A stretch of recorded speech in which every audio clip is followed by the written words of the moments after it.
All right, so thank you very much. It's a real pleasure to be back here. I used to spend the summer, my summer vacations in Venice when I was a kid, and so it's really a pleasure to come back here. Let me thank Shabnam for putting together this great program, for inviting us to write the paper, and thanks to the discussants in advance for all the comments that we got early on, that added also on Shabnam's comments, and that was really useful for us. So let me get into it. So since Liberation Day, I think we learned that tariffs, which for a long time were thought and treated as a limited phenomenon, or only a phenomenon for trade economists to analyze, all of a sudden became a substantial macroeconomic event. And so macroeconomists, including myself and Alfonso, started working on this. There are contributions in a recent literature, both empirically. People like Martin and Stephanie have contributed recently with important papers. Recording in progress. And there's also been a resurgence of interest in theoretical models that would analyze the macro and general equilibrium implications of tariffs, interacted in particular also with monetary policy, a sort of a new dimension that wasn't analyzed before. So this paper contributes to both the empirical debate on recent empirical debate on tariffs and on the macro theory debate. In particular, we're going to put some emphasis on something that we label as an exchange rate puzzle, a puzzle that emerges from our empirical analysis and that we'll try to rationalize in a model. All right, in a nutshell, let me give you the overview of the paper. So we first go empirical, and we propose a narrative dominance identification strategy to estimate and quantify the effects of tariff shocks on a number of variables, in particular on nominal and real exchange rates, and discuss a list of results, right, that I'm going to summarize very briefly. So conditional on our identification strategy, so we find that overwhelmingly tariff shocks are contractionary, so they lead to contraction in GDP and investment. They have a mixed effect on inflation, so initially a deflationary effect, and then with inflation picking up in the medium run. So if you take point these first two results, you can sort of frame the short run effects of tariff shocks, of increases in tariffs, as negative demand effect. Number three, we find surprisingly, given our expectations, that tariff shocks depreciate, and we are talking about US tariffs. Those are the measures that we're going to use, depreciate the US dollar effective exchange rate, nominal and real exchange rate, and that is a result very much against the conventional wisdom. The textbook analysis implies, we'll get to this, that increases in tariffs should lead to an appreciation of the exchange rate. We then find a mixed effect on the trade balance, with an initial improvement and a deterioration. This also will be important. And we also find that the response of monetary policy is clearly expansionary, significantly expansionary, which again seems consistent with this negative aggregate demand effect that I illustrated at the beginning. We generally find, quantitatively, that tariff shocks explain a non-negligible share of the business cycle variance of some key variables. Okay, so they're not Mickey Mouse shocks. we find, as far as the exchange rate effect is concerned, we find it in the two major recent trade wars, the 1819 trade wars in the first Trump administration, especially against China, and the most recent one, that tariff shocks in both cases contribute to a depreciation of the exchange rate, right? And again, also this conditional effect is somehow non-obvious. Finally, in the last section, we unpack these results, and we show that the effects of tariff shocks are actually that we identify in a Bayesian var unconditionally actually are conditional on an important state variable, which is the degree of trade policy uncertainty, or what we label as structural trade policy uncertainty. So the idea is, right, when firms observe an announcement, firms and households and agents observe an announcement of an increase in tariffs, firms and markets face this question, right? Is this a lasting change in the trade policy regime, or is it just a negotiation device? It's just noise, it is just an announcement, but without bringing a permanent or persistent change in the fundamental, in the structural trade policy regime of the country, right? So we propose a methodology to identify the persistent structural component of trade policy uncertainty. So we start so we extrapolate from a stochastic volatility model this component that we label as structural trade policy uncertainty, and we find, right, that this, for example, that this depreciation result of the exchange rate only holds conditional on high levels of trade policy, of structural trade policy uncertainty, whereas the textbook results on the exchange rate mostly arises in regimes of low structural trade policy uncertainty, as well as results on GDP, like an increase in GDP with low uncertainty and a decrease in GDP with high trade policy uncertainty.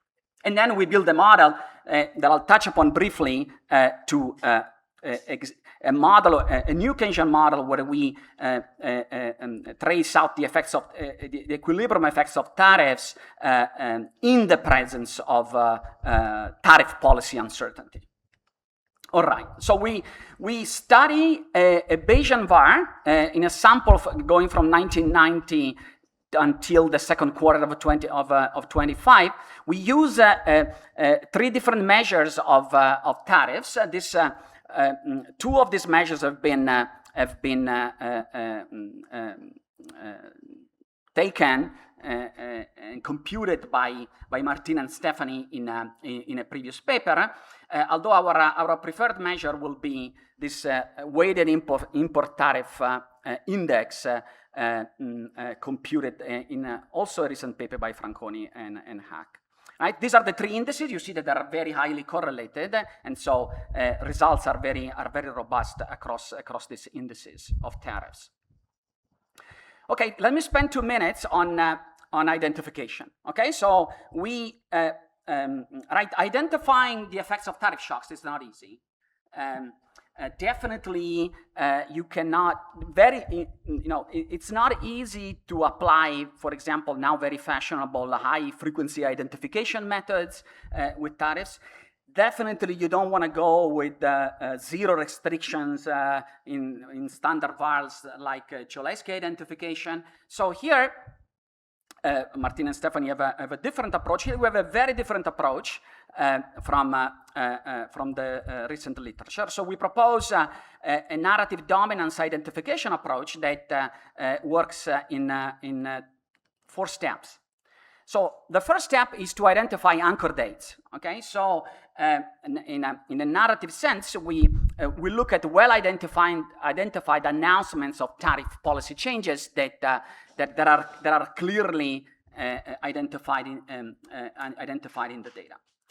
So these changes in tariff indices must be detectable according to an objective index, a z-score. So they must be sufficiently large, at least one standard deviation. And in a statistical sense, following the work of Antolin Diaz and Rubio Ramirez, right, we given all the episodes of tariff changes that are sufficiently large that we identify, right, we then ultimately identify a tariff shock as the largest positive contributor to the one step ahead forecast error of the tariff index, right? And 1, 2, 3 is a strategy that is sufficient to identify plausibly exogenous shocks to tariffs in the VAR. In order to make our identification even tighter, we also apply a single, relatively mild sign restriction. So we assume that tariff shocks reduce real imports, right? Are shocks that are defined in that way, but only at horizons 1 and 2, not at horizon 0, not contemporaneously, in order to avoid well-known effects of front-loading, right? That we also observed with the last Trump administration decisions. Okay, so firms importing a lot of goods in anticipation of tariffs being implemented, let's say in the following period. All right, that's the identification. So we come up with two basic dates for identification. Remember this. Be reminded that in this methodology, you need 1, 2, very few dates to identify correctly your shock. And the first date is 2018 Q4, and that's an episode larger than one standard deviation of the increase in the tariff index. And this is an episode of increase in tariffs essentially on, which is large, $200 billion applied on China. Whereas the second date, of course, is the quarter 2 of 2025, which is Liberation Day. Then we have an extended number of dates, right? We prove robustness of our results, but the methodology, for the methodology, it's enough to use the first 2 dates, plus the sign restriction. Okay, these are our results, right? So, and one standard deviation increase in tariffs reduces the real GDP and investment. This is unambiguously contractionary. These are credible bands in the Bayesian sense. So you should mostly look at the blue and dark blue areas. The reduction in inflation is temporary, and then inflation picks up after 5 quarters. Right? You have this S-shaped effect on the trade balance. A clear increase in macroeconomic uncertainty. That's also an interesting result, and probably that is something that is behind the simultaneous contraction in inflation and GDP that we observe. And as you see, an increase in tariffs leads to a depreciation of the nominal exchange rate. Now, be mindful. So here, a fall in the exchange rate. To be sure, a fall in the exchange rate is a depreciation, right? So we checked this 200 times. Okay, and that holds also for the real effective exchange rate. So I'm not going to show you, right? So that's the puzzling result. Okay, this is very puzzling because the textbook would suggest that an increase in tariffs leads to a change in relative prices, either of currencies or of goods, right? You're going to import less of foreign goods, so you're going to demand less of foreign currency and relatively more of domestic currency, and this should lead per se, and ceteris paribus, to an appreciation of the exchange rate, but we actually find no trace in the data of any depreciation effect. Appreciation effect, sorry. So this is the historical variance decomposition of the real effective exchange rate. So in red we see, so we focus on the real exchange rate. In red we see the contribution of tariff shocks, right? So here let me isolate 2 episodes, which are very important. The first and the second trade war, as I mentioned at the beginning, and in both cases, the contribution of tariff shocks is in the direction of depreciation. Okay, so that is something that is reassuring for us. Europe, we also looked at the effects on Europe very quickly, since we have to say something on the euro area, right? So here, even more clearly, tariff increases in the US lead to a negative aggregate demand effect on the euro area, so a contraction in GDP and a contraction in inflation, and an accommodation by monetary policy. So even more starkly here, if a foreign country like the US imposes tariffs, this plays out as in the short run at least, as a negative demand shock. All right. Now we want to think about, given these results and this battery of results, right? Now we're gonna think about the environment where tariffs are imposed, right? In which environment of trade policy, and specifically of trade policy uncertainty, tariffs are imposed. Right? We could think of a taxonomy of trade policy uncertainty. So we could think of transitory increases in tariffs that actually bring about only a transitory effect on uncertainty in the trade policy regime. For example, this could be uncertainty over, you know, how high will tariffs be, right? Or noisy announcements like, you know, Trump announcing 100% tariffs on China. Okay, so all this uncertainty, right, is in a way resolved at implementation. Okay, so Trump can go crazy announcing that the US are going to impose 100% tariffs on China, but then in the end, right, at implementation, things don't play out that way. So this is mostly a noisy component of uncertainty that we want to tease out, that we want to identify and wash out.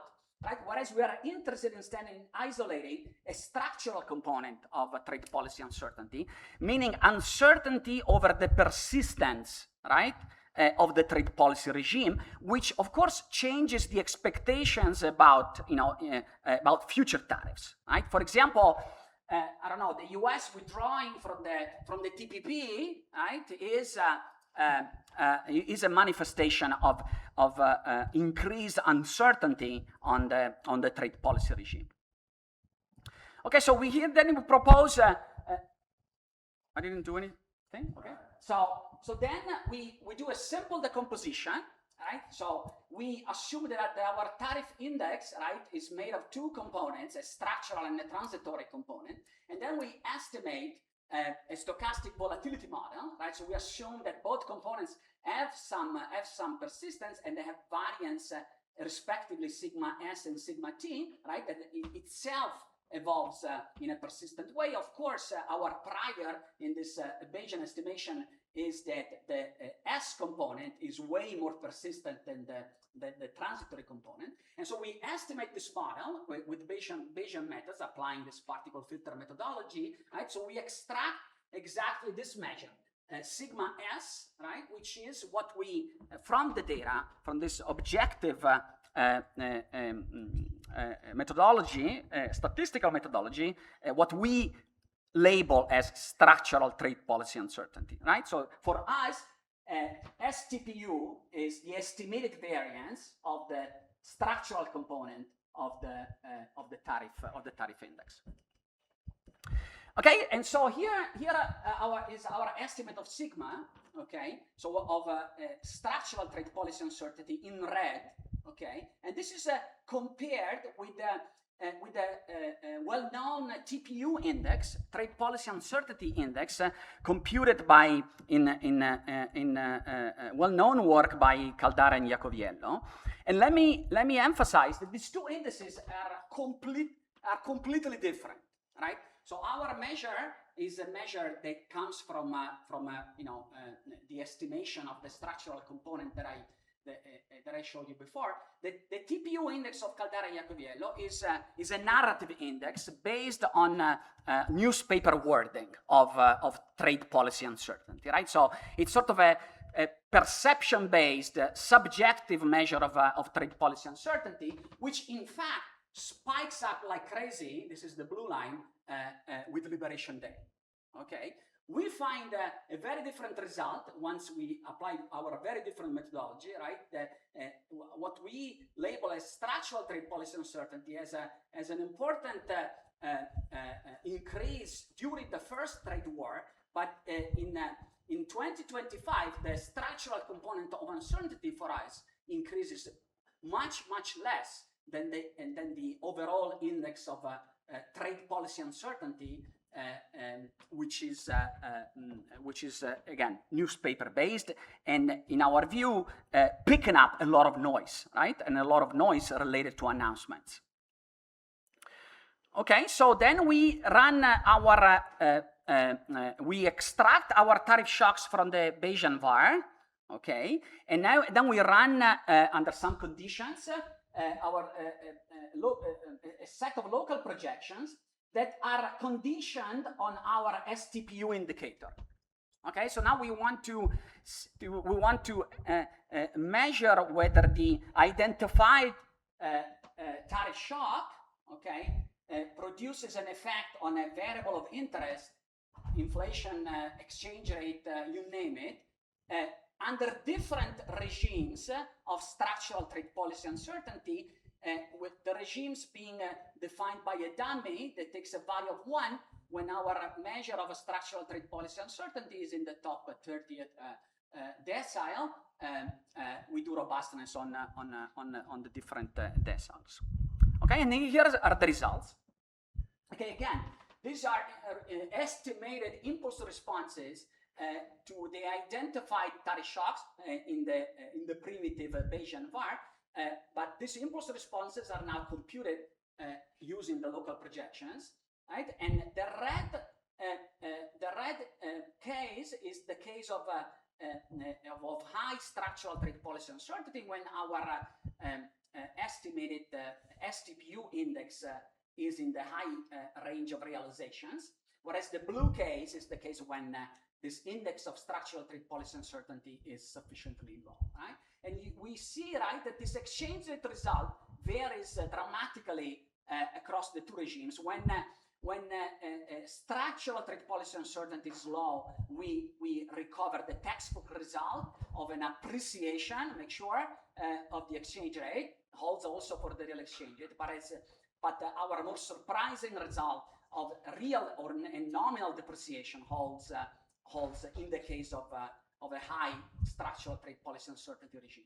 But also other responses are, this is the real effective exchange, but other responses vary across STPU regimes. So the contraction in GDP is mostly a story of the high uncertainty regime, right? Whereas the effect on GDP of increases in tariffs is mildly expansionary when uncertainty is low. Uncertainty, not macro uncertainty, trade policy uncertainty. And the effect on the trade balance itself varies. We get an improvement of the trade balance under high uncertainty and a deterioration under low uncertainty. And also monetary policy responds in a way more accommodative way under the regime of high STP. Okay, so we became particularly interested in the exchange rate result, right? And now if I have, how much, 3 minutes? 6 minutes, okay? I'm gonna walk you through a model, okay, which I'm going to present in just 2 equations to give you a sense of how you can rationalize an exchange rate depreciation as a function in an equilibrium model as a function of the underlying degree of trade policy uncertainty. Okay, but these are our main results. All right. So think of the following environment. Think of the following environment in which you have originally a purely transitory tariff shock, but firms and households behave in an environment of uncertainty. So they observed an increase in tariffs, but the increase in tariffs is just a noisy signal, okay, made of two components: a purely transitory component and a more persistent component. Okay, so the idea in a nutshell is that in a regime of let's say complete information to build the limit case or low trade policy uncertainty, let's say complete information, if the shock in tariffs is purely transitory, it is recognized as transitory, so this is going to lead to a classic and textbook expense switching on currencies and goods and an appreciation of the exchange. But in the case in which, at least partially, the purely transitory shock is read and misinterpreted in this signal extraction type of problem, is misread as partly persistent, and how much persistent you're going to misinterpret the shock is going to depend on the degree of trade policy uncertainty. And so if you at least partially misinterpret the transitory shock as persistent, I'm going to show you in a second, you're going to borrow against future surpluses, right? So you're going to anticipate that the tariff shock will be at least partially persistent, so that is going to lead to future increases in trade balances. And so today you're going to borrow against these future increases in trade balance surpluses, and so this is going to lead to a currency depreciation. So this is a story that can be told just in one equation. Okay, and this is going to be the last slide, right? So the first equation is in linear terms, log linear terms, is up to some point a standard UIP condition, right? But augmented under incomplete markets with a component BT, which is the component of net foreign assets accumulated at time t. Okay, so to be clear, I'm not appending a financial premium in net foreign assets to a standard UIP condition. This kind of UIP condition, as an equilibrium condition or arbitrage condition, with the financial premium included, can be derived in a very general class of models with incomplete markets. Okay, so starting with simple models with portfolio adjustment cost in foreign assets, popularized also again by the work of Martin and Stephanie and others. Two more recent models with international financial segmentation, a la Ichowski and Mukin, or Gabex and Maggiori, and so on. Right? So this is very general. All right. Okay. So now equation number 2, right? Through the intertemporal budget constraint, of course, the current level of net foreign asset is inversely related to the present discounted value of future trade balances. All right. So if this present value is positive, so you expect future trade balances to be in surplus and positive in the future, there's a minus in front, you're going to reduce net foreign asset today, so you're going to borrow against that those expected future trade balances. Right? So you can rewrite the UIP condition in present value form as a function of a standard real interest rate differential and the present discounted value of expected future trade balances. Okay, so from here you can get all the intuition of the model. Right? In an environment of uncertainty, of trade policy uncertainty, to the extent that even purely primitive tariff shocks are transitory, but are partially misinterpreted as persistent, right? And in that environment of uncertainty, agents are going to expect future trade balance surpluses, right? And so they are going to borrow against those expected future trade balance surpluses, so BT is going to fall, the real exchange rate is going to depreciate. Don't be puzzled. In the model, a rise in the real exchange rate is a depreciation. Okay, so I'm sorry if this is a bit confusing between the VAR and the model. In the model, a depreciation is a rise in the real exchange, right? So you borrow today, BT falls, the real exchange rate depreciate, right? And notice that this effect that comes from expectations of future trade balance surpluses would not be there under certainty, right? Because here we are going to look at the effects of purely IID tariff shocks, right, that morph endogenously into persistent shocks precisely because of the underlying degree of trade policy uncertainty. All right, so that's the bulk of the model. So now here I'm going to conclude. Right, so we're going to introduce a tariff in a standard New Keynesian model and decompose the tariffs into a permanent or structural persistent component and a noisy component. And so we're gonna derive our version of the UIP condition under uncertainty.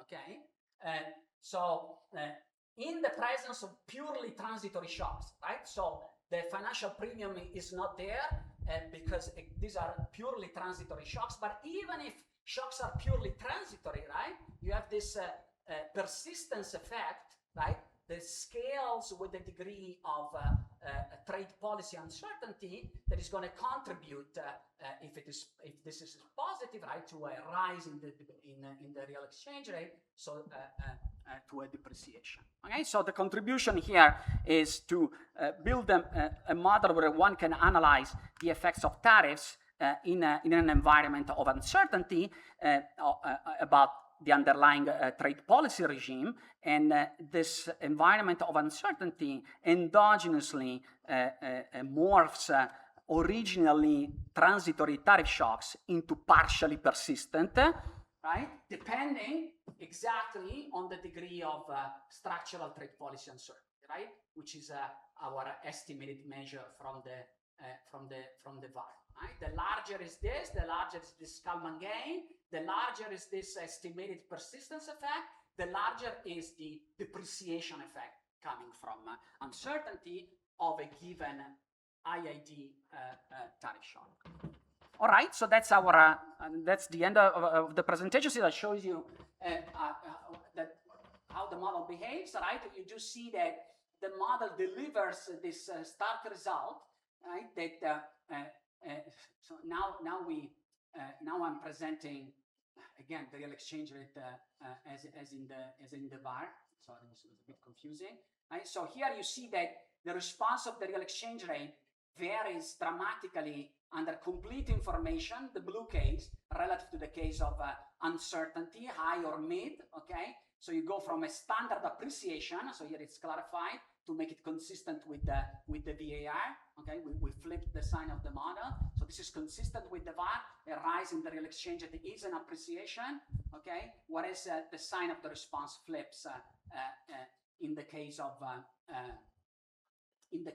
high trade policy uncertainty, precisely due to this net foreign asset effect. Right, under certainty, there is no decumulation on net foreign assets, no borrowing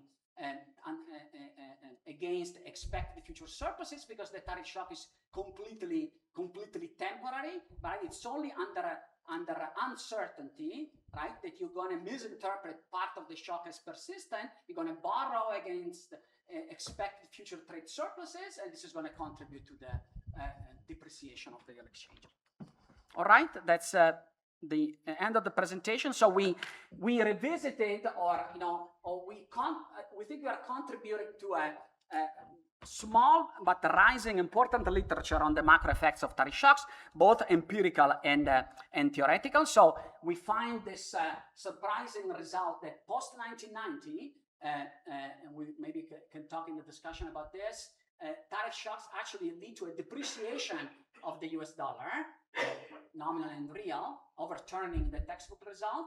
And we specifically highlight that the macro results, including the exchange rate result, are especially conditional on the underlying uncertainty about the trade policy regime. Thank you. Thank you. Thank you, Tommaso. And the first discussant is Mohammed.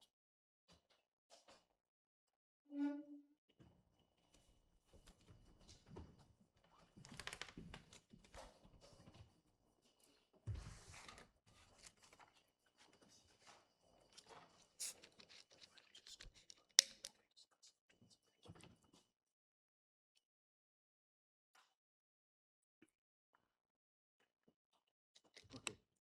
First, thanks for the organizers for including us and including me as a discussant of this paper. I learned a great deal from Tommaso and Alfonso, and like they did a great job. Like we submitted our comments and they returned back with almost complete our whole paper.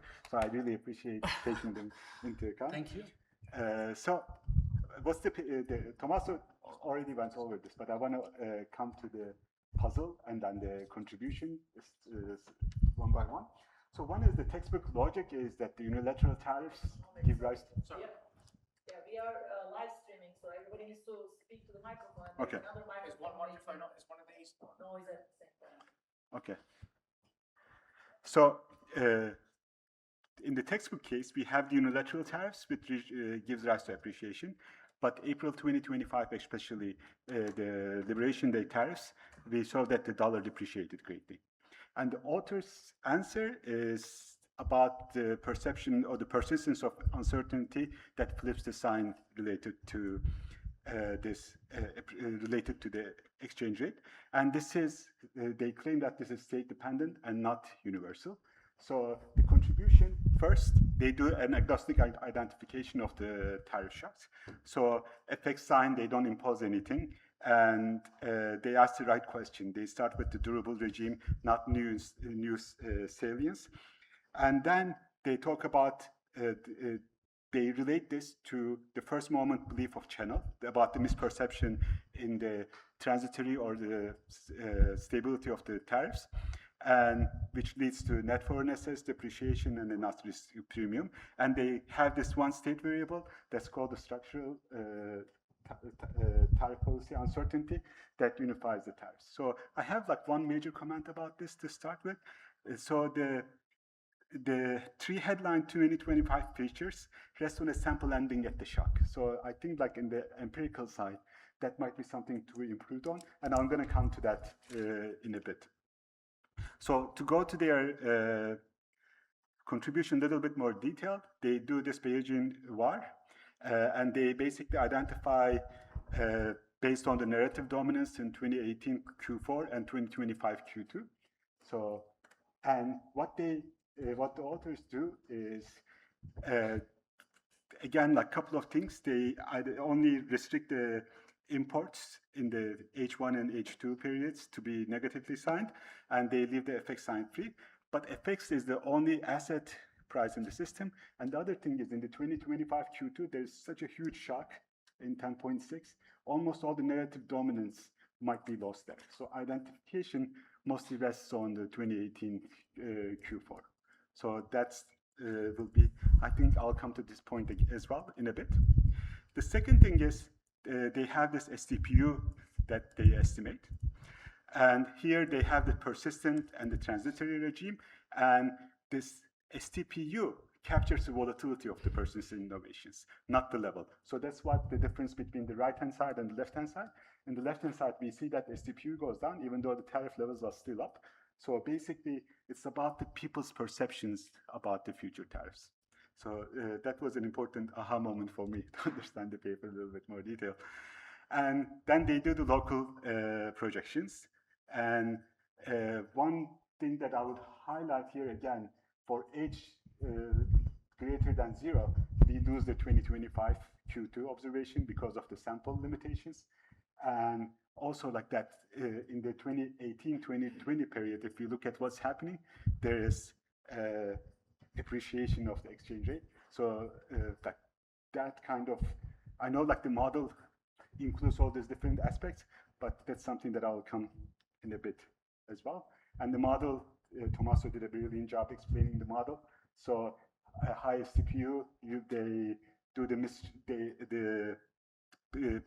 people mistreat the transitory as durable, they borrow, net foreign assets go down, and depreciation now, and this STPU creates this flip. Okay? So my first comment will be about this weight on the terminal observation. It says 2025 Q2, it's a really big shock, and 2018 Q4 is like ideal size for Bayesian VAR, I would say. So there are three issues, like there is no post-shock data. Impulse response is extrapolated. And the 10 standard deviation, it gives you high leverage on the leg structure and residual covariance, because once you apply this shock, and then many other things co-move, and then you, in the covariance structure, you might be misattributing some of the stuff to the tariffs, and dominance near binding. So I think there are two things that could follow up. Like one is to do until 2024 Q4 and check out of samples for 25, or to extend the data, right? The second comment is like to understand how much is the tariff effect, because especially in recent months, around the Liberation Day, we already saw a big increase in the exchange rate, and then depreciation started before the Liberation Day. So, so like again, this ending the sample in 2024 Q4 could be something that could be done. And I'm going to skip this. And third point that I want to raise is what's bundled in, because as I mentioned when I talked about BVAR, the exchange rate was the only asset price in the system. So if there's something else happening in the system that gives rise to exchange rate movements, especially in the last period or the period before, then we wouldn't be able to disentangle them, right? And so like, would it be good to have some additional prices, like 10-year bond price equities, or some treasury basis to disentangle this portion? And something related to that, it was puzzling for me, especially when I look at this, the composition of the real exchange rate. So I agree with this part, but like this one was puzzling for me, especially around 2010, because like we see a blip in the WIT1 compared to WIT2, WIT1 compared to WIT2. And the reason is WIT1 is consumption weighted tariff rate. So it's about like, if my consumption basket changes, my WIT1 changes. But WIT2 or TRI, they are more focused on the tariff rate other than that. So because of this increase, I think the system identifies the increase in the tariff part, and this attribution around this part, I think it's again some type of other macro effects being convoluted in the response. So that's one thing that I realized from this figure. And another point that I want to raise is, again, going back to this, the last point of the sample. So of course, last point of the sample being 2025 Q2, which we had a huge, okay, which we had a huge increase in the tariff rate, right? Because of the system, how it's estimated, initially when you have this big spike, the system will attribute very small part to the structural part, and it will assume it's transitioning. But if we extend the sample, then the transitory part of the STPU for 2025 will become more of the structural parts, right? So again, like ending the system in this high note, it creates this bias of having a CPU measure being super low at the end. So, but it's a very tiny contribution, but we needed a little bit more data to extend the analysis, right?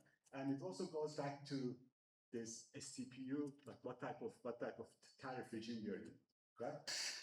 We were in the rule-based regime before. We had GATT, WTO, free trade agreements, rule-based, and then we have the tariff regime that somebody says my favorite word in English is tariffs, right? So like we go from one to another, but historically, like tariffs have been super sticky, super stable.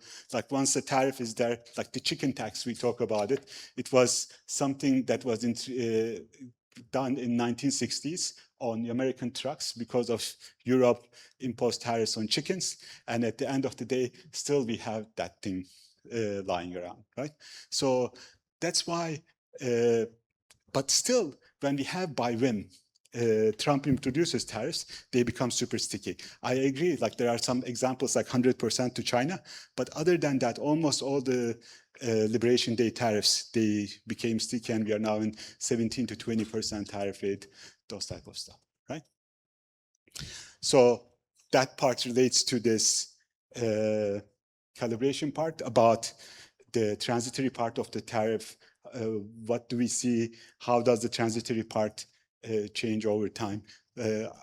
Seeing those could be cool. And model is rich, and I really like the model, like doing a simple extension, getting this term into the the belief about the future tariffs giving rise to the real exchange rate discount. But I would also maybe push a little bit, if I may, looking at the other moments like the GDP, inflation, Fed cuts, like those type of stuff. And one other thing is the threshold mechanics. So I'm not going to go into the detail, but if I plug the numbers in, this K star becomes super large, like it becomes a very high number. I think in your IRFs about the model, even the medium-sized TPU was giving rise to many of the results. I think it's because of this high level, like the K star being so high, it makes the tariff barrier very low. So you see most of the results because of that. So the calibration about like the state space, it could be interesting to see as well. So, so this paper, basically it's about relearning the persistent stance of tariffs, the first moment. The sigma s is frozen. So we have, with Shebnam, we have another paper. We talk about the variance directly affecting the people's choices, consumption decisions. So it's a super complementary, and like the authors make a nice point about that in the paper. And so I would like to show how we do it in 1 second. So in our case, basically this tariffs variance comes into the Euler equation and also into UIP condition, and the rest is standard. We don't do small open economy, so there's also some changes of the dynamics because of this. We have two symmetric countries in our simple model, but at the end of the day, we arrive at a similar equation in the sense that there is a positive, like there is a depreciationary part and appreciationary part that gives rise to the sign flip, but it's a complementary approach. But what I would ask maybe to complement this, if I may again, from the authors, is to come up with a little bit more dynamic version of the estimation of STPU, because in the model, the sigma S term is constant, assumed to be constant, and you are relearning it. And if there are some regime changes, maybe that could be it. Okay, so I think like my major comments are we need to reestimate like this, having the 2025 tariff at the end by itself.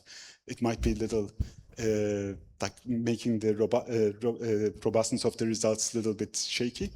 And I want to congratulate the authors for this nice paper with these 4 different steps, and looking forward to the next version. Thank you. Thank you, Mohammed. And the second discussant is Vasily.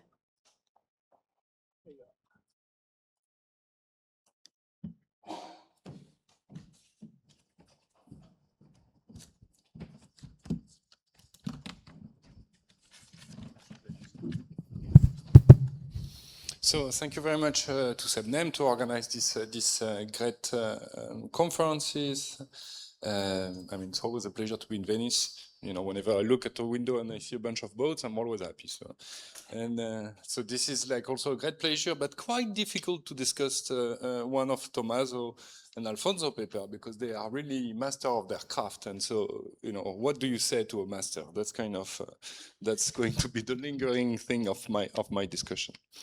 So I guess the kind of motivation for that paper, and I guess for all the discussion around tariff is kind of symbolized with those kind of headlines, you know. One day, one crazy guy comes up, impose a bunch of tariff with no basis whatsoever. Then, you know, a few days later, he kind of, you know, put a pause on that. And then it turns out that, you know, there is the rule of law in that country. And so turns out it's not even allowed to do that. And then, you know, all of that is very kind of erratic and uncertain. I mean, God knows what is in his mind, and God knows what's the next move, right? So that's kind of what's the question that Tommaso and Alfonso try to answer. What is the macroeconomic effect of tariff policy, and especially of erratic tariff policy like we see? And so what they show in their paper is that uncertainty about the tariff policy do matter, not just the level. Right? They do those three things. First, this narrative BVAR estimation of tariff shocks and conditionally. Then they look at conditional on this structural tariff policy uncertainty. And then, you know, they bring a model with incomplete international financial market to kind of rationalize and put a little bit of structure. I mean, the model was very helpful to me to read this thing. And so I have to say, you know, once more, I'm very impressed by those type of paper because personally, I'm always very confused with this appreciation, depreciation, change from slide to slide. So, you know, when I have to teach that every year to my undergraduate first-year student, I'm glad they're first-year student and they don't know anything. So then they can, you know, get away with anything. So that's very humbling for me to discuss this paper. So let me try to kind of summarize briefly, but I think, you know, Tommaso did a great job of explaining the discussion. Your summary was much better than mine, so I'm going to be kind of fast, right? Okay. So here is like one slide trying to summarize the empirical result. So focus on the last column. You have kind of this unconditional estimate that is based on this narrative dominance BVAR, and then essentially that's kind of puzzling because this is kind of not what the textbook will tell you. And as soon as you split that between low and high structural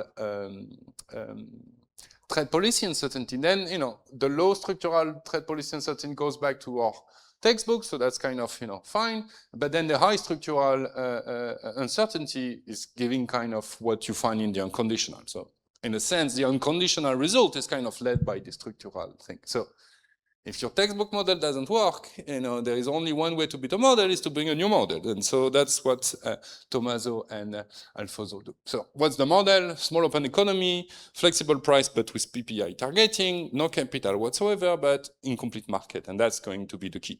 Because those incomplete market, the micro foundation in the paper, but as Tommaso explained, there can be many, is some sort of portfolio adjustment cost in your foreign asset position. The model kind of boils down to, you know, I guess you need two equations to understand. I need a third one, maybe. Just the first one that kind of, you know, tell me where tariff shows up. Here, tariff, the first equation is the CPI, the price of the price indices of the consumption good, which is a function of the price of the domestic goods and the price of the foreign goods, right? So that's tariff will enter directly in this equation. Thanks to this incomplete market assumption, the traditional uncover interest parity condition is a bit modified by this blue term that now make the net foreign asset position enter into the pricing of this real exchange rate. And then, you know, this intertemporal, the budget constraint is telling us that the net foreign asset position is just, you know, you borrow today against expect your future surplus. So that's kind of, you know, the three equations of the model. Then you have this other layer that kind of had this uncertainty or kind of, you know, I mean, this is, I'm guessing, what people do whenever you hear any comment of Trump, right? It's like, oh, you know, one day they sign a deal in Scotland, and a few weeks later the deal is, we don't know if the deal is still in and out. I'm guessing the MPs of the European Parliament that have to approve this deal, you know, they still wonder what are they voting on. So that's kind of, you know, they face with this. They face that, you know, they observe the TOT, which is the tariff, And then they don't know if, is it transitory, crazy comment by a crazy policymaker, or is it persistent kind of, real swing in trade policy. And so the difference between the persistence and the transitory is that if you have a shock to the persistent part of the trade policy, that's going to shift the entire expected path, not just kind of today's shock. So here, agents are kind of Bayesian. They know that there is kind of uncertainty. They know that there is a persistent and transitory, and then so they kind of do a Kalman filter where K will be the Kalman filter gain. Then they put some kind of weight whenever they see kind of a tariff surprise. They put some weight to the persistent part, and then the remainder they interpret it as transitory.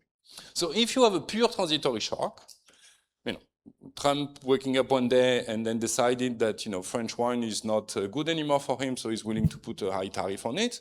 You don't know. You put some weight to that being kind of a permanent swing of U.S. trade policy, and then some weight thinking that this is kind of transitory. But because you kind of perceive this path to be persistent, then your whole expectation about the future tariff will be kind of contaminated by this kind of one shock transitory thing. And so that together with the fact that the exchange rate is like pricing the expected future trade balance give you kind of those results. In the paper, I encourage you to read it because there is a lot of like derivation of, in close form of what is the effect of each shock and so on. I'm just going to go with the kind of numerical result, and that's exactly, you can essentially rationalize what they found in the data, right?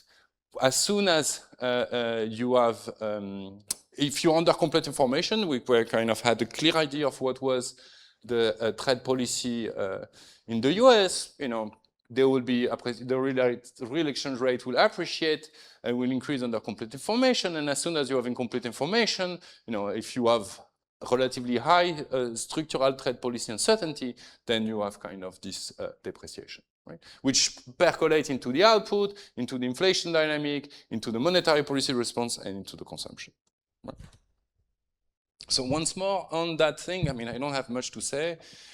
I'm still confused with appreciation, depreciation. So the only thing I can try to, and then those guys, they master of their craft. So there is nobody to give advice to a maestro. What you want to do is kind of bring what you know. So I'm going to try to kind of bring what my literature says. Or at least what they can try to answer to kind of this question, which is the long run effect of tariff. So, we personally consider that trade policy might be a bit erratic, and so, but still, you might want to kind of try to think or try to put yourself in the head of Donald Trump. I don't recommend it, but if you do, maybe like try to kind of listen to what he has in mind. Why does he think tariff is a good thing? And I think that's kind of percolate into a bunch of quotes at different periods that he did, which is, right on the Liberation Day speech, it's all about we're going to put tariff and that's going to bring back job and factory to the US, right? This is all about, and even if you like kind of focus on some industry, this was like after kind of talking about automobile industry increase in tariff, same thing. It's like we're going to bring construction, we're going to construct a lot of plants, we're going to produce American car in the US, that's going to bring back factories, jobs. And even when they talk to their best partner, the Canadian Prime Minister, we don't want, he said, we don't want like whatever your steel and your aluminium because we want to produce it here, right? Okay, so now let me try to at least explain how I understand those statements. I understand those statements about something about capital accumulation, right? Because factory is essentially a bunch of capital. And, despite Tommaso and Alfonso model being very, very interesting and illuminating, there is one thing that is missing, also because they focus kind of on the short run, is that there is no capital and there is essentially no capital accumulation. There is a very good reason not to think about capital accumulation because, solving a dynamic trade model with a bunch of capital, you might want a capital stock for each sector in each country. That's a lot of state variable. That's like very complicated. But fortunately, there is a bunch of people that have tried to kind of do that. And so I'm going to advertise not my paper, which usually you do in a discussion. I'm going to advertise someone else's paper. So that's David Baki and Malberg 2026 paper, which is called Long-Run Comparative Statics. So in a nutshell, this is the slide to explain kind of the general idea. And then they have one application on trade tariffs. So I'm going to first kind of explain the general idea and then try to see how they apply it. So the idea is that if you take kind of a dynamic, complicated model, as complicated as you want, but that has some sort of balanced growth path or a steady state, then what they show is that this balanced growth path is equivalent in the sense that long-run price and quantity would be identical in those two models, which is equivalent to a static economy with a bunch of wedges. Capital accumulation by construction is kind of introducing a wedges on the price of capital. And so why this is so cool? Because David and actually Emmanuel Fari have built a whole toolbox to analyze the effect of change in parameter, of change in shock in static economies. So once you kind of, use that equivalence, you can apply all the tools that David and Emmanuel told us, the Holton theorem result, the extension by David and Emmanuel to kind of study, essentially being able to approximate the effect of a shock without even needing to solve the model, just a bunch of kind of parameters. So you can always use all these kind of static tools to apply it to this static economy, which is equivalent to your big complicated dynamic model. And then you can essentially do comparative static of your balanced growth path without even the need to solve your model. And so what David and Malberg does is that they kind of use that toolbox. They apply it to a few things. They apply it to like sanction against Russia, but they also apply it in one short paper on tariff, right? So what they do is that they build this, kind of complicated, quantitatively relevant model with like multi-country, multi-industry dynamic, dynamic trade model, some OLG structure to kind of have an elastic demand for capital, a bunch of incomplete markets. Also, they have kind of the whole production network of international production network in the world, across the whole world economy, but also they have an investment network, which means that to produce an investment good, you need to combine a bunch of other goods.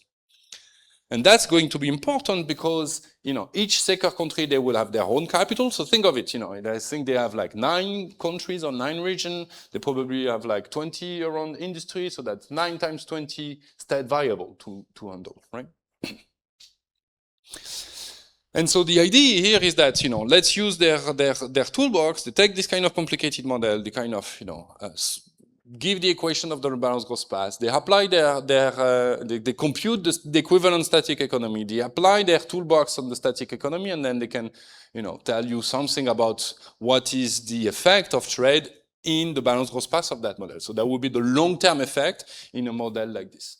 And here the mechanism is kind of cool, which is that investment goods turns out to be kind of import-intensive good.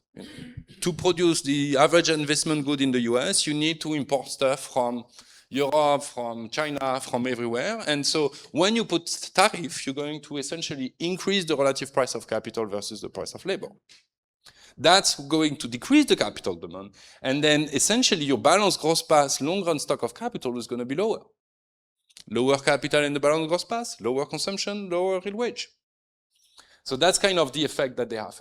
Which is interesting here is that because the long-run stock of capital is low, and that's consistent with what Tommaso and Alfonso found, that like investment kind of goes down, it's going to actually amplify the shock because the short-run effect is actually going to be smaller than the eventual long-term effect. So then what they do is that they calibrate this model using a bunch of data, and then they look at a case where US enter into a tariff war with the rest of the world. They're going to apply this. I don't like to call it liberation day. These crazy day things where they're going to look at the unilateral trade reduction by the US versus the symmetric retaliation. Everyone's kind of imposing the same thing. And then they're going to use their tools, and that's what they find. So let's focus on the unilateral case because that's kind of seems to be surprisingly the equilibrium. And then let's focus on the third column, which is the one with capital adjustment, and compare it to the, where capital is fixed. So capital is fixed is that you don't allow any change in the capital stock.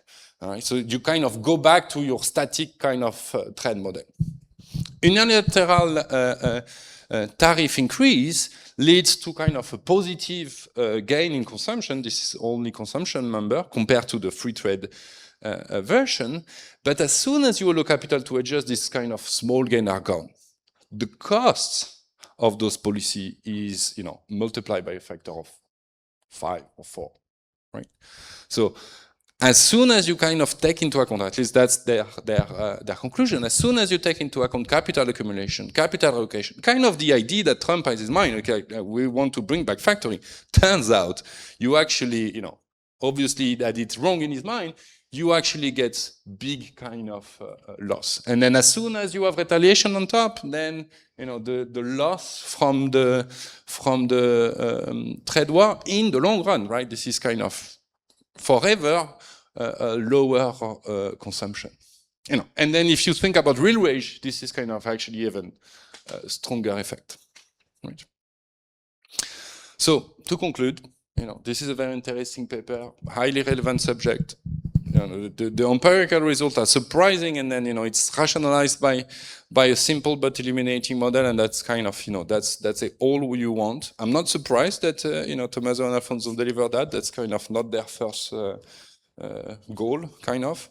But it's true that because we were kind of lacking a bunch of tools, studying the long-run effect of those trade policy, especially taking into account this capital accumulation, might actually kind of be important.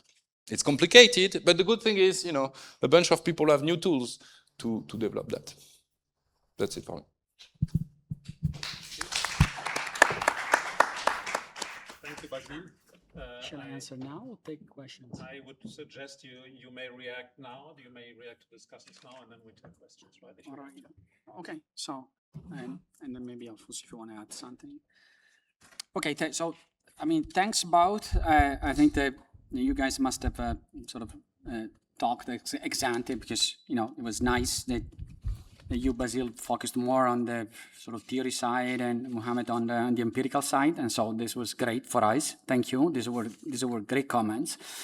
So the first comment is on the role for identification, the possibly disproportionate role that that quarter 225 might play for identification, okay? Because we have to live with that the Liberation Day tariff date is or quarter is a huge increase in tariffs, and so that has pros and cons in the sense that it helps a lot for identification, and even if that date is disproportionately contributing to identification, for the methodology, that's fine. Okay, so for the, this is not my methodology, this is Rubio Ramirez and Antolin Diaz, but if we take even one date, of course, this gives us some problem for estimation. Okay, and it's correct what Mohammed is saying, that that date precisely also is the date where the sample ends, and so we take openly the suggestion of stopping the sample before and doing out of sample, and so this is correct and very useful. But again, for those who are not familiar with the methodology, again, it takes one date. Fortunately, this is the beauty of this methodology, provided that you can provide enough narrative evidence on the change in the instrument that you want to, whose shocks you want to identify. But let me also add that in our approach, we identify up to 4 dates that meet our criteria, and so we can rotate these dates, and we did, for robustness and at least for what we understood so far, results are not conditional on including or not including Liberation Day, Liberation Quarter as a date. So Mohammed also had some comments on the model. So first, he mentioned the fact that tariffs are very sticky. That's right. But regardless of whether the level of tariffs is sticky or not, what we want to emphasize here is that what matters is uncertainty. Okay, it's not. So it's really what agents perceive, what agents misunderstand possibly of the underlying trade policy regime that is important. And I think that especially for the the kind of especially for the recent periods and the recent part of the sample, right? When so take Trump 1 and Trump 2, right? We moved from a world where basically tariffs were low and stable, undetectable in a macro sense, if you want, or even undetectable in the policy discussion. And all of a sudden, you have the first trade war, you have the second trade war, and that generates a lot of uncertainty on the persistence of the underlying trade policy regime, precisely because we moved from an era of globalization with low tariffs and free trade to an era of larger uncertainty on the trade policy front. So thanks, Basile, you in pointing out and possibly a research agenda on the long-run effects of tariffs in general equilibrium.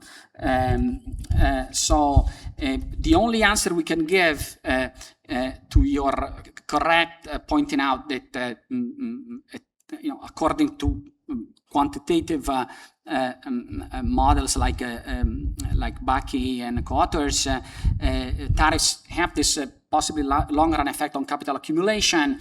And so I don't want to claim that our results from the VAR are speaking to that, because they cannot per se.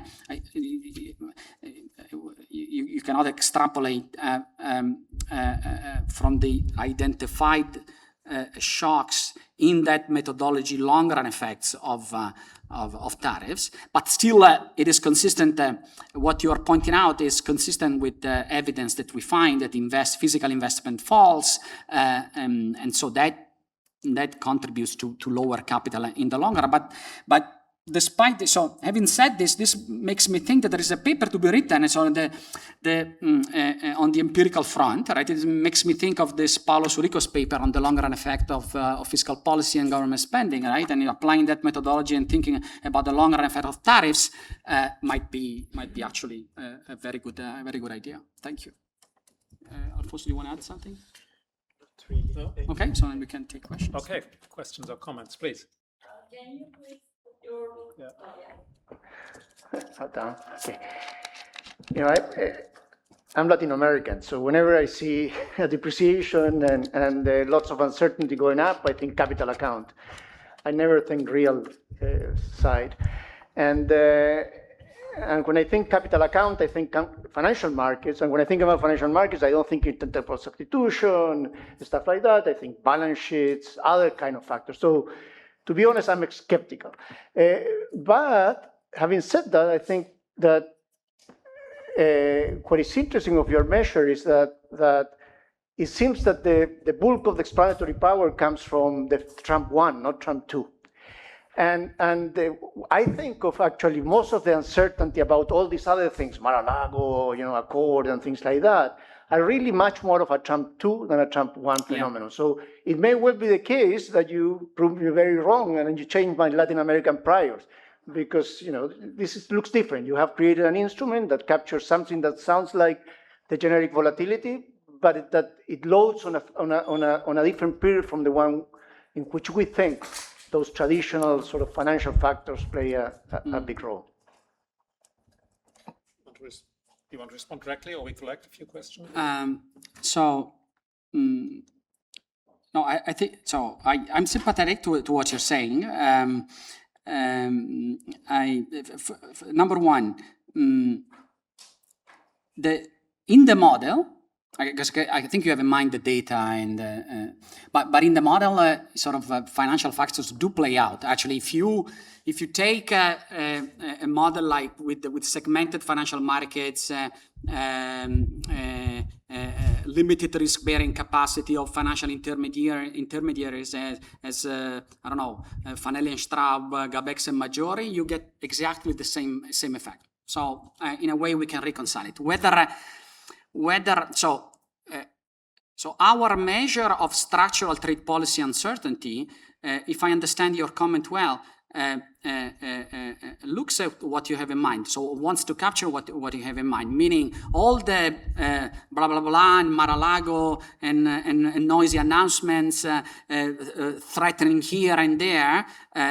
We treat it as noise, right? We try to tease out that component from a measure of trade policy regime uncertainty. This is what we're trying to do, and for that reason, our measure of uncertainty, of trade policy uncertainty, loads up a lot under Trump 1. Okay, so under Trump 1, things were done, Trump 1 or partially also Biden. So that was perceived as a structural change, if you want, in the underlying trade policy regime, according to our measure. So, besides the very detail of our measurement, I think the two trade wars don't have much in common. Okay, in terms of the type of policy uncertainty that they generated, but we can talk more about. Can I say one thing? So maybe I misunderstood. No, you understand. But what I'm saying is that maybe you can do more, not treat it as noise. Just have you could put the traditional financial variable okay. on the right hand side, and since you're loading on such a different periods, it's very likely that you're going to come up with. No, okay, this is also goes back to Mohammed's point that we only have one asset price in the VAR and we should may look at more. Absolutely. Okay. Dimitri? So I have one comment and one question. So the comment is that I think it's very illuminating and it's a very useful paper, right? So we saw after April 2025 several papers talking about depreciation of the dollar, trying to explain that. And then suddenly, you start talking to people and everyone starts asking, but actually, do we know that in normal times tariffs generate appreciation? Right? And it turns out that the empirical literature is extremely thin, right? There is now a paper by Stephanie and Martin, there are work by Giancarlo Carcetti and co-authors, but I don't think actually we know it so well, right? We know that it is a robust prediction of the models, but the empirical work is surprisingly limited. So I think in that sense, providing identification, new ways to identify the shocks is very useful. So related to that, my question is about exactly like comparing to the results of Giancarlo Carcetti. So I understand that persistence of the shock, this is one of the key uncertain variables here, but another one is retaliation, right? How much other countries would retaliate. And again, I'm not sure I subscribe to that view, but some people would argue that the reason the dollar depreciated is because markets anticipated that in the long run, other countries would respond and also impose tariffs, right? And US is small relative to the rest of the world. So in the end, this retaliation will kind of dominate, right? And so I kind of wonder whether you can say something about that, whether your identification can already say or maybe adjust it to think about these things. So should I? Okay. All right. So you're right that this the textbook idea that higher tariffs lead to appreciation is a textbook, right? And so and you can, I can say that even so, it depends on which textbook, because if you take if you tackle this question through the lens of let's say modern let's say as we say these days, modern Keynesian model, whatever, with all the equilibrium bells and whistles, you can and where the response of tariffs inherently depends on the behavior of monetary policy, you can come up with appreciation, depreciation. So I'm not in a model, so I don't know what is the textbook, but what I know, at least have begun to know, or we have begun to know, is that in the data, at least, we don't find any trace of appreciation, right? At least from our results, and so that is so it's fairly easy to build models that can be consistent with the depreciation result. I mean, our model is, as Mohamed was saying, is very complementary to the Shabnam and Mohamed's model and the result that came earlier than us. We have to know more from the empirics, right? So retaliation, again, I know how it plays out in a model and what results you can take. I don't know exactly on the top of my head how we can control for that effect in our empirical analysis, but that's something, because it's not obvious. Something is captured by our measure of uncertainty in trade policy regime, right? But yes, maybe we can simply plain value insert some measure of EU tariffs or other countries' tariffs, but the problem is that you have to control for this anticipation effect. So it's not obvious, but it's obviously an important point empirically to control for. Yeah. Okay, great. Antonio? Antonio has 3 questions. Antonio, one. First question about import of GDP in United States virtually didn't change in the last 10 years. It was 14.6 in 2016 before Trump, and it's 14.3 now.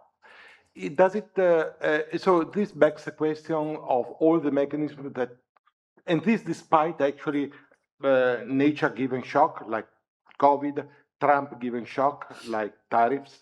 And so this, I think that we need to explain this incredible resilience. And your model, I'm not sure that does this, because actually it plays a lot with intertemporal substitution, which doesn't seem to be in the data, despite all the shock, anticipated, not anticipated, and it's so stubborn there, 14.5 always. Second, it's a clarification, given this premise. How do you aggregate across different tariffs? Across different states, because I think that the big surprise was how heterogeneous cross-sectionally was the tariff patterns. And this comes probably the elasticity of substitution across import from different countries is much higher than we thought, which would explain the first result, the visually constants of the import share. And third, it's a little bit related, it's about how do you deal, I still don't understand how do you deal with the anticipation and endogeneity, in the sense that Trump, at least not COVID, says that the shocks are not really exogenous, are in response to a surge of import. And so it's very important to account for this anticipation effect. And you do see some data where you have some anticipation of tariff, for instance, in the last quarter of 2025, 2025, you have an increase with some substitution in the US importer. So, okay, Antonio's 3 questions. Okay. All right. Okay, so Antonio, one is about the import over GDP stable. That's correct, more or less, but if I understand well, this is an unconditional statement, and so we do find that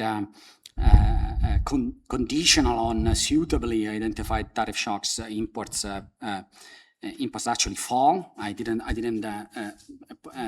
The import over GDP ratio falls.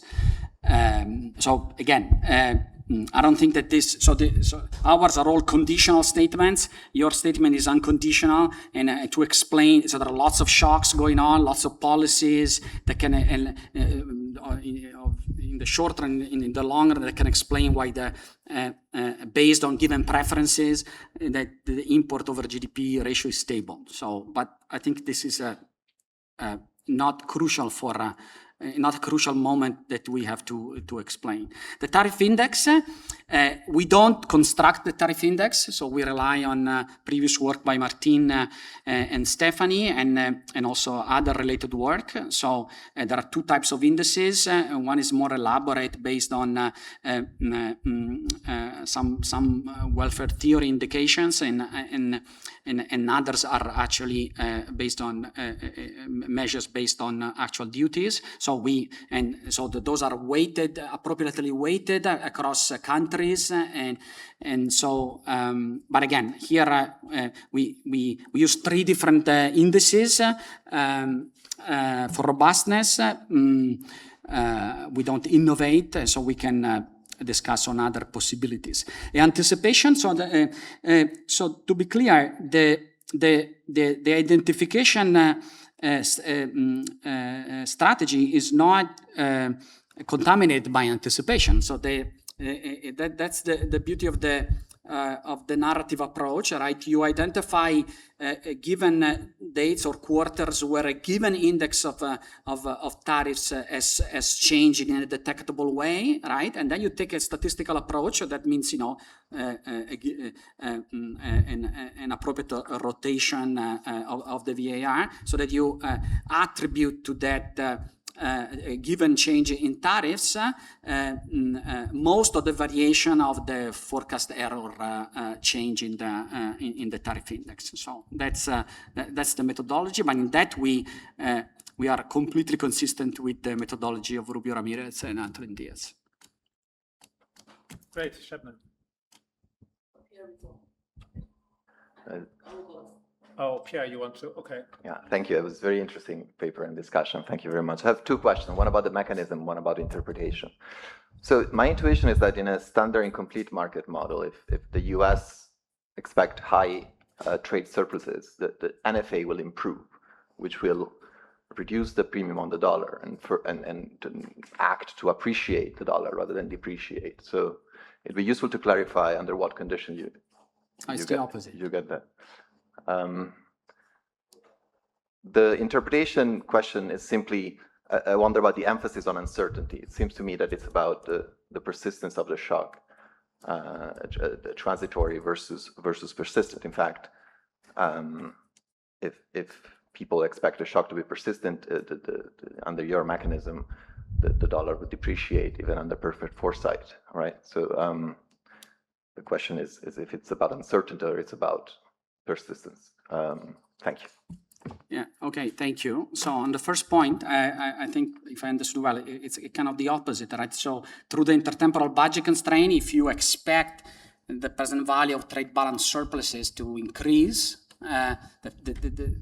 the present value, so you expect future trade surpluses, you borrow against that today, and that contributes to the depreciation. That's the mechanism, even under certainty, right? So and then you say, right, so the mechanism, of course, goes through comparing temporary versus persistent shocks, fair enough, but here we find first, more realistic in a model that agents, firms, households are uncertain about the persistence, and that they misread some of the shocks as more persistent than they are.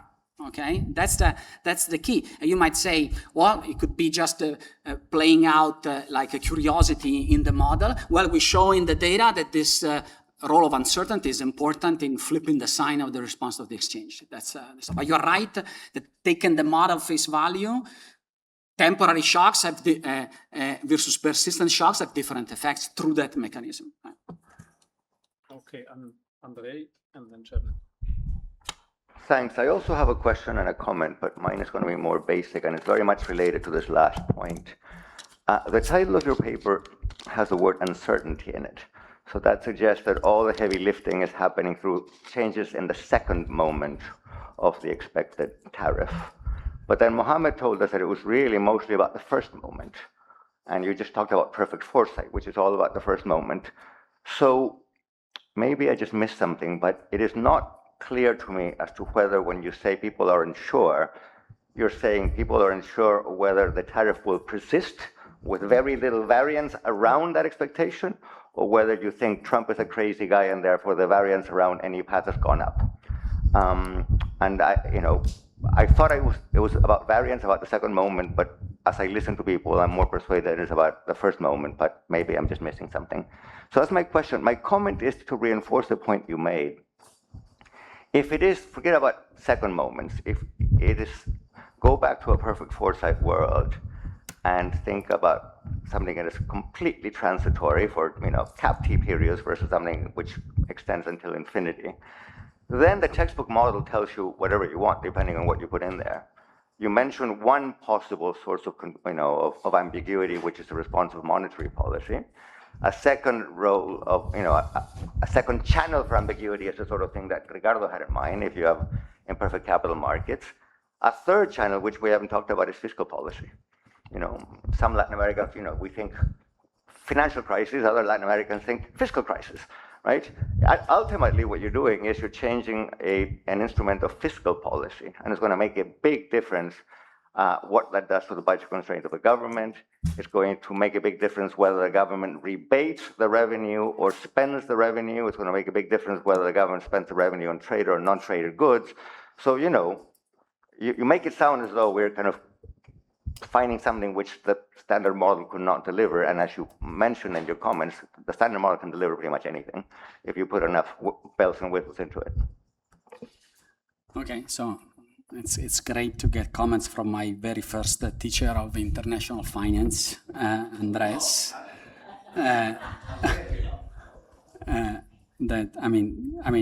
Thank you, Andres, because I think you generated my passion for international macro at that time. Although the way you would call us at the beginning of each class was "Good morning, happy campers," and then start your class. But anyway, so the two comments are very valid. First and second moment. So to be clear, these are not second moment shocks to tariffs. Okay, so these are first. Shocks to the level of tariffs, but the level of tariffs has two components, a transitory or noisy and a persistent component, what we call, and that persistent component as a variance, okay, as an autoregressive process with some variance. And so that's what we call trade policy and structural trade policy uncertainty. And the second moment, I totally agree. So in fact, meaning which textbook model delivers appreciation? I would say a simple Mickey Mouse reasoning, sort of expenditure switching, or a change in the relative price of one currency versus the other, but all other factors, general equilibrium, other policies, even in a simple intertemporal model that we use these days, can give you appreciation or depreciation. So, and monetary policy, I have a paper on that. So I agree. So, and probably we should revise the emphasis. It's not probably that we are turning the textbook model on its head, because I would say in standard models with all bells and whistles, you can generate many different effects on the exchange rate. So that's a point well taken. Yeah.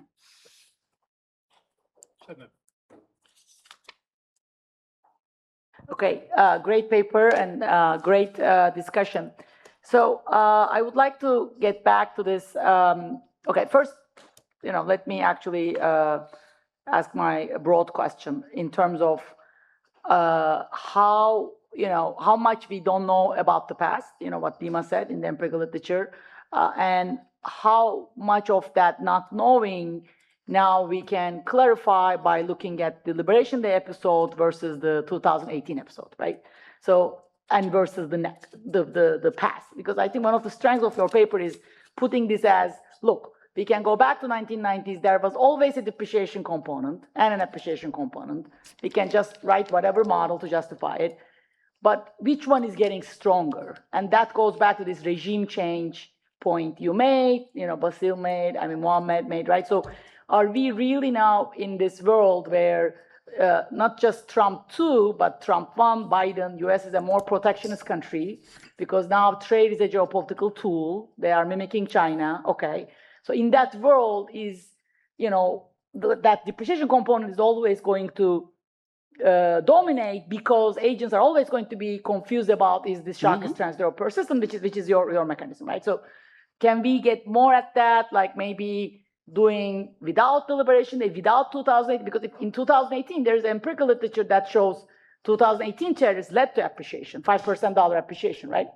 So it's kind of, that's my first question. Can you do more to really look at many, many episodes and see what is it that, if we have all the depreciation and appreciation thing coming, and is it really this regime change now on steroids that is going to give us, with the next shock, we should expect, more depreciation, like a predicting exist. And my second, so this is a question, if you can do it. My second thing is a point going back to what Andres said and Ricardo said, and also, Dima partially. Okay, if we think the depreciation comes from the financial channel, and you answer this question is like, look, we have a UIP wage, the kind of the more borrowing goes there and all that, and we can justify it many class of models, blah, blah, blah. Okay. But I think if it is really a financial channel, I think you want to do more there. Because this is not a modeling thing. Yes, we can all model this, but it is more like an empirical thing, right? What is behind that UIP wedge? And that goes exactly what Ricardo is saying, right?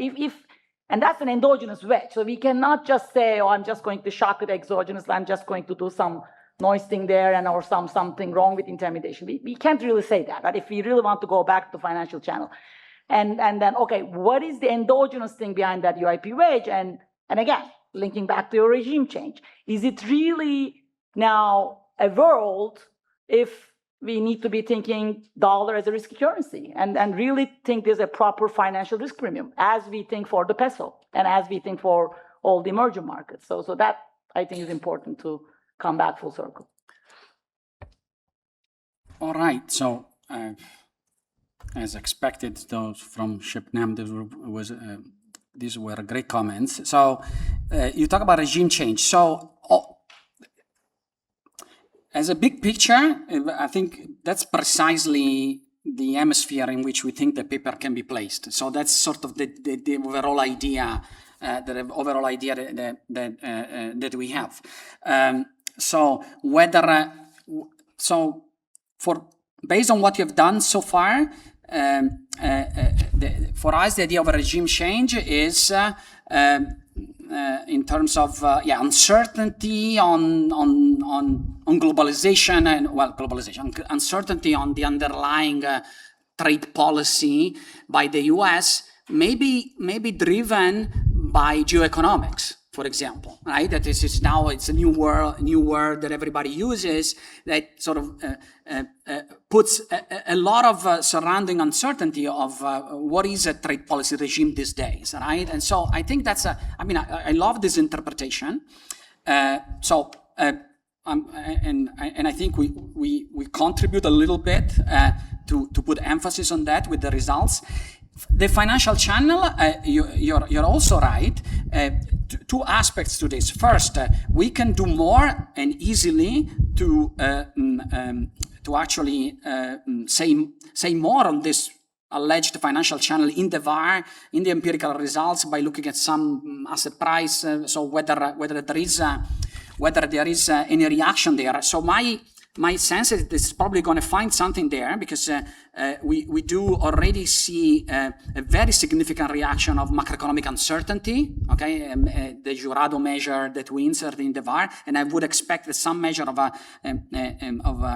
some financial variables will tell us more about that. So that's something we can do. Whether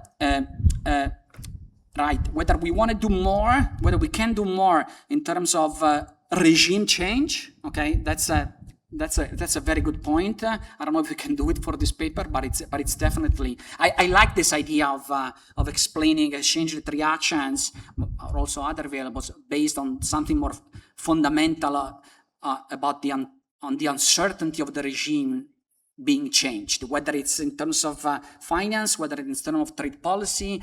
I'm not sure whether we can discriminate, but it's actually a great point. Yeah.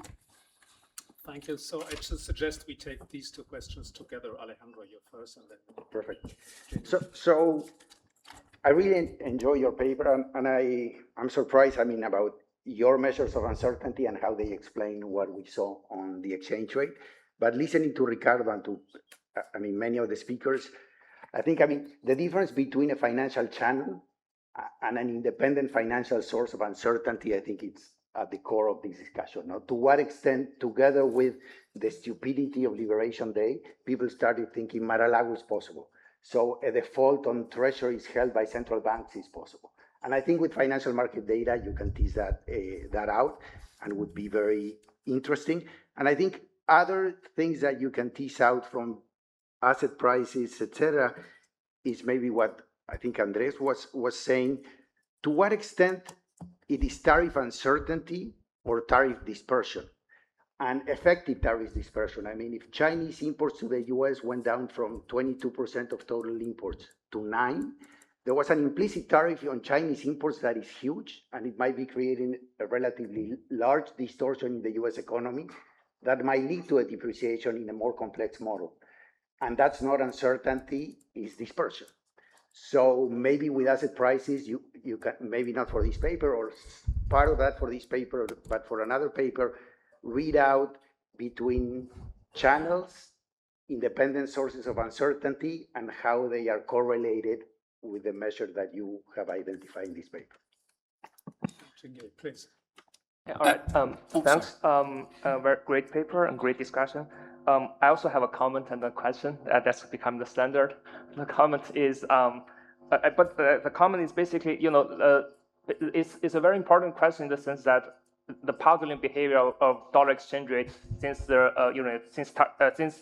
announcement of tariff has been drawing a lot of attention. So this paper providing one explanation is great. But I just want to say that although that is the event that draws our attention to how exchange rate reacts to tariff policies, but actually this is a general theory of how exchange rate reacts to tariff policies. In that sense, I think if we can get evidence from other countries, I just realized that would strengthen the identification and also the mechanism a lot. But I just realized that trade index is not readily available for other countries, so I'm not sure how much work that is. But I think in general, if we can find even anecdotal evidence of, for example, there's trade disputes between Australia and China. When that happens, what happens to the Australia exchange rate? Then that gave us some more sense of how exchange rate should react.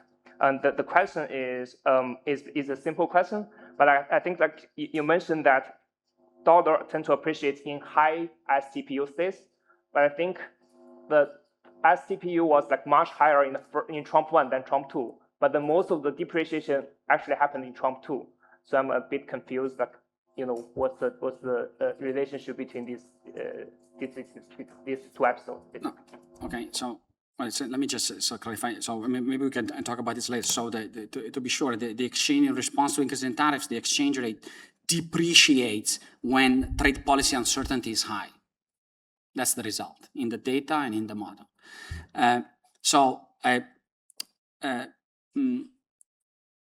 The financial source of uncertainty, I think this is a different, I'm totally sympathetic. It's sort of a complementary channel to what we identify. We don't explore that. I'm totally sympathetic to the idea that especially in the last two trade wars, or even more with the Liberation Day, the financial channel might have been particularly important in explaining the reaction of the exchange rate or of other variables, but we don't specifically wrote the paper on that, okay? But I'm totally sympathetic that that channel in this very last episode especially might have played an important role. Here we tried to look at a much longer sample, although not too long, and sort of identify more a more general channel, if any. Okay, but I'm sympathetic to the idea that especially in the later period, this abrupt move from, even starting with Biden, this abrupt move from a world of low, stable tariffs, globalized flows of trade to a fragmented world, okay, may bring a lot of weight to the financial source of uncertainty type of explanation. And you're right that it would be very interesting to get evidence from other countries. Unfortunately, these measures, I mean, we here, we didn't contribute. We use this. They are available. They're very easy, and it's for an important economy. But that's something that can be done, and actually would be very useful to do. Yeah. Okay, we have come to the end of this session. Fascinating. So thank you very much. You. This was an inspiring paper.